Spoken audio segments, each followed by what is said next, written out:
अपनी ऑनलाइन क्लासों में कोई छोटा सा टॉपिक में नहीं छोड़ेंगे, तो ये छोटी छोटी कुछ डेफिनेशन है डी ब्लॉक एलिमेंट्स की। जैसे कि देखो, पहले कोऑर्डिनेशन नंबर की बात कर लेते हैं। Number of electron pair accepted by central metal atom और आयन। कभी कभी ऐसी भी एमसीक्यूज आ जाती है जो डेफिनेशन होती है, पूछते कि कोऑर्डिनेशन नंबर की डेफिनेशन क्या होगी। 3-4 डेफिनेशन दी होगी, तो सही डेफिनेशन क्या है? Number of electron pair accepted by, accept हो सेंट्रल मेटल और आयन। कोरोजन क्या होता है? Process of chemical decay of metals due to effect of surroundings. Lanthanide की पुरानी डेफिनेशन, ठीक है, कभी कभी ये भी आ जाता है कि पुरानी डेफिनेशन क्या थी? The element from caesium to lithium in which 4f shell is in the process of completion. लेकिन नई डेफिनेशन आप नोट कर लीजिए, नई डेफिनेशन है कि वो एलिमेंट जिनका एटॉमिक नंबर 58 से लेके 71 तक है वो लेंथेनाइट कहलाता है। पैरामैग्नेटिक सब्सटेंस, जी, दो सब्सटेंस विच है अनपेयर्ड इलेक्ट्रॉन। ये मैं थ्योरेटिकल क्लास में बहुत डिटेल में पढ़ाता हूँ। Pig iron and cast iron क्या कहलाते हैं? Iron coming out of blast furnace contain 2.5 से लेके 4.5% carbon along with other impurities. ठीक है, ठीक। स्टील क्या होता है? आयरन कंटेनिंग 0.25 से लेके 2.5 carbon along with other additive. Rod iron क्या होता है? आयरन कंटेनिंग 0.1 से लेके 0.25 कार्बन। कॉपर मेटल क्या होता है? Electrical wire, cable, calorimeter for electroplating and electrotyping, coinage metal in ornaments and electrotyping coinage metal and in ornaments of jewellery. और copper sulphate जिसको हम नीला तोता कहते हैं, ब्लू विट्रॉल, ये क्या होता है? ठीक है जी। तो in bodies mixture electroplating, electrotyping, dyeing, calico printing, detecting moisture, preparing Fehling solution has insecticide.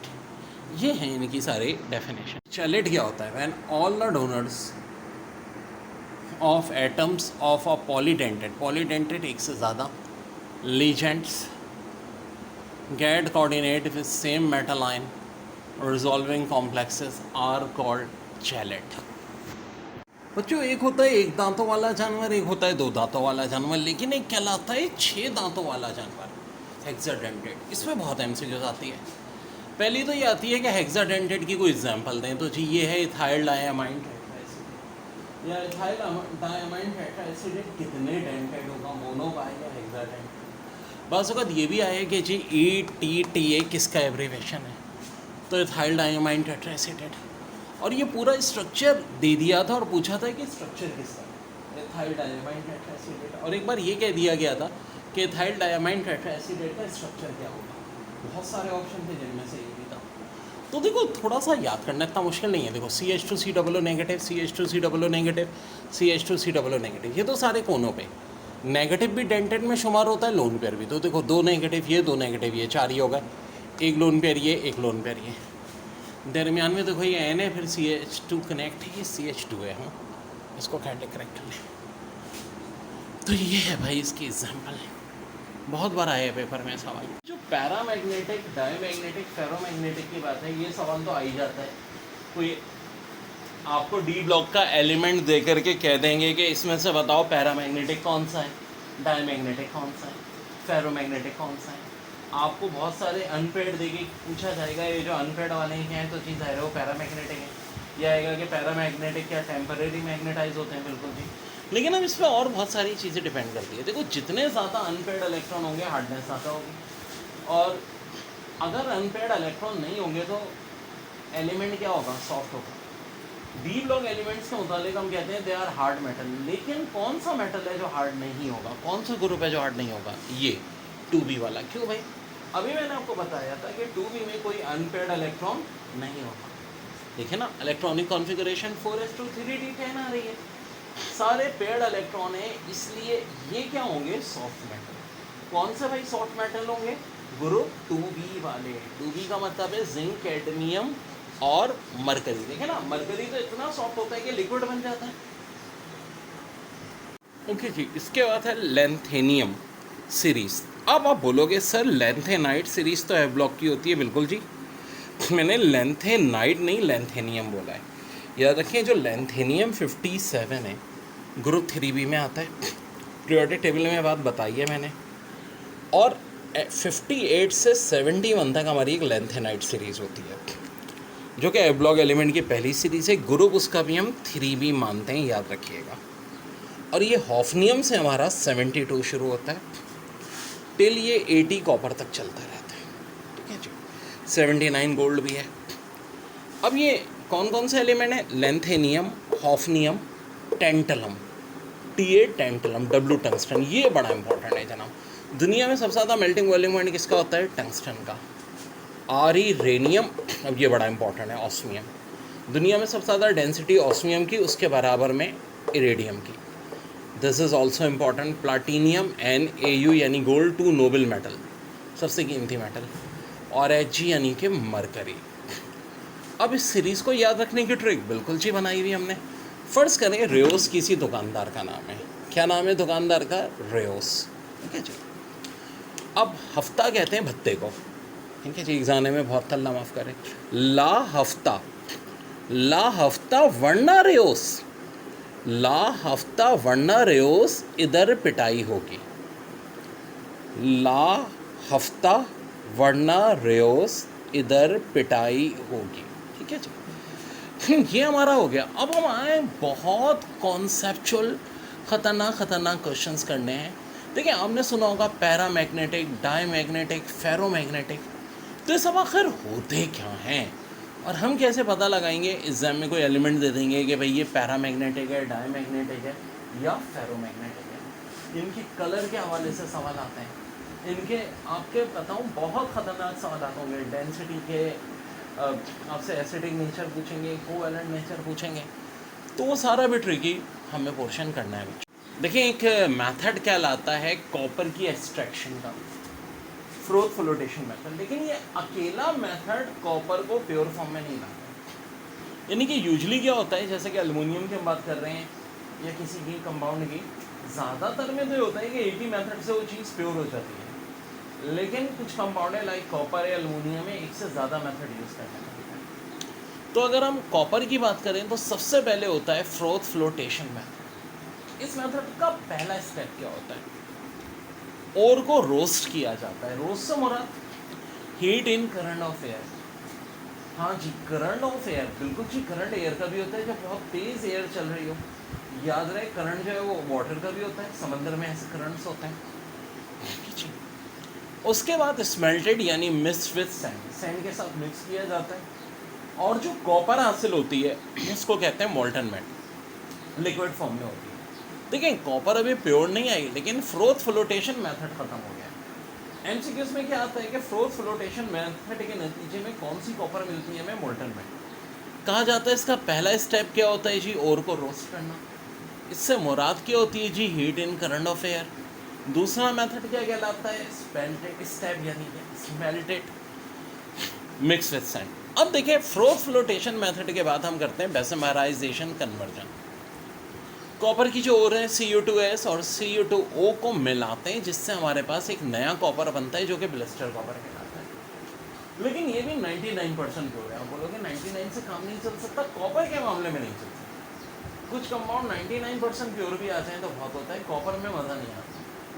चुनाचा हम करते हैं रिफाइनिंग। जी हाँ, बिल्कुल रिफाइनिंग करते हैं, जिससे एल्युमिनियम में की थी। कॉपर में जब रिफाइनिंग करते हैं तो कॉपर को पहले हम एनोड पे ले जाते हैं, जिससे कॉपर आयन बन जाता है Cu+2। फिर कॉपर आयन को 2 इलेक्ट्रॉन देते हैं तो प्योर कॉपर आ जाता है। और 1.3 वोल्ट पे हम ये सारा काम करते हैं और ये 100% प्योर होता है। ओके बच्चों, अब सेकेंड सीरीज पे आते हैं।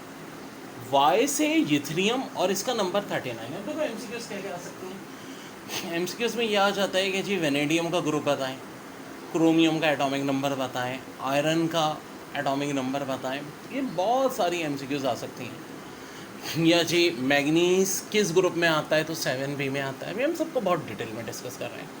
अब देखो, वाई तो हमें पता है यूथेरियम, ZR कहलाता है zirconium, NP niobium, MO molybdenum, TC technetium, R U ruthenium, R H rhodium, P T palladium, A G silver, C T cadmium. ये मैंने इनकी एब्रीविएशन लिख भी दी है। N P niobium, R H rhodium, R U ruthenium, Z R zirconium. वैसे ये याद रखने की ज़रूरत आपको नहीं है सेकेंड सीरीज़।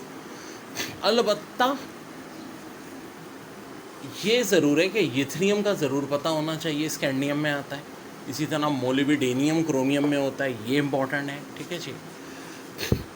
आयरन वाली सीरीज़ बहुत इंपॉर्टेंट है। आर यू से मुराद रोथेनियम, निकल के नीचे प्लाटियम, कॉपर के नीचे सिल्वर, ये आपका कोइनेज मेटल कहला रहा होता है, ठीक है जी।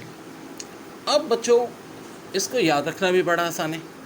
यारी ज़रा निभा मौत तक, यारी ज़रा निभा मौत तक, राह में रुकावट पड़े आग में कूद। बड़ा मज़े का जुमला है। यारी ज़रा निभा मौत तक, राह में रुकावट पड़े आग में कूद।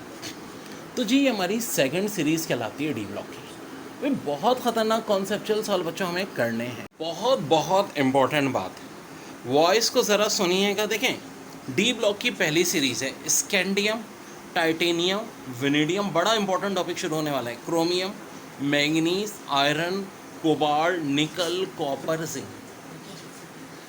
नंबर इनके हैं scandium 21, titanium 22, vanadium 23, chromium 24, manganese 25, iron 26, cobalt 27, निकल 28, कॉपर 29, जिंक 30। अब देखो एक मसला आता है, अक्सर अगर लड़के गड़बड़ कर देते हैं, कोबाल्ट इधर कर देते हैं, आयरन इधर कर देते हैं, मैंगनीज आयरन, तो इसको याद कैसे रखें? देखो याद रखने की बड़ी मज़ेदार तरकीबें होती हैं मेरी। देखो एब्रीवेशन बनाएंगे हम, एक जुमला, science teacher very crazy mind, मांगे फीस कोर्स नहीं कंप्लीट ज़रा भी। Science teacher very crazy mind, मांगे फीस कोर्स नहीं कंप्लीट ज़रा भी। किसी खपती साइंस टीचर की बात हो रही है भाई, कोर्स कंप्लीट नहीं है, फिर भी बोला भाई फीस दे फीस दे फीस दे। अब देखो कॉपर जो है इसका ग्रुप 1 भी है, जिंक का 2 भी, ये सब आती हैं चीज़ें। हाँ, स्कैंडियम 3 भी, टाइटेनियम 4 भी। अब देखो वेनेडियम याद रखना बड़ा आसान है, शक्ल भी वीक ही है, ग्रुप भी 5 भी है, क्रोमियम 6 भी, ये बड़ा इंपॉर्टेंट ग्रुप है, मैग्नीज 7 भी, और आयरन कोबाल्ट निकल, ये पूरा ग्रुप 8 भी कहलाता है। अब देखो इलेक्ट्रॉनिक कॉन्फ़िगरेशन पे आते हैं। सबसे पहले तो 4s2 3t1, 4s2 3t2, 4s2 3t3। अब इसकी होनी तो चाहिए 4s2 3t4, लेकिन ये होती है 4s1 3t5। आज नहीं है नहीं बेटा, आप लोग भी माशाल्लाह 4s2 3t5 बच्चे, इसलिए ज़्यादा और बच्चे। ये ऐसा क्यों हो रहा है? देखिए अनस्टेबल होते हैं ये। अगर ये होता 4s2 3t4, स्टेबिलिटी आती है या तो फुल फेल हो या हाफ फेल हो, इसलिए 4s1 3t5 यहाँ हो जाएगा 4s2 3t5। और अब ये देखो ग्रुप 8b की हम बात करते हैं, तो देखो 4s2 तो चल रहा है, यहाँ 3d6, 3d7, 3d8। अब यहाँ होना तो चाहिए 3d9, लेकिन यहाँ भी ऐसा नहीं होता, ये होता है 3d10, 4s1, और ये 4s2 3d10। तो भाई ये बिल्कुल अभी मैंने बेसिक बताई है, scandium, titanium, vanadium, chromium, manganese, iron, cobalt, निकल, कॉपर, जिंक।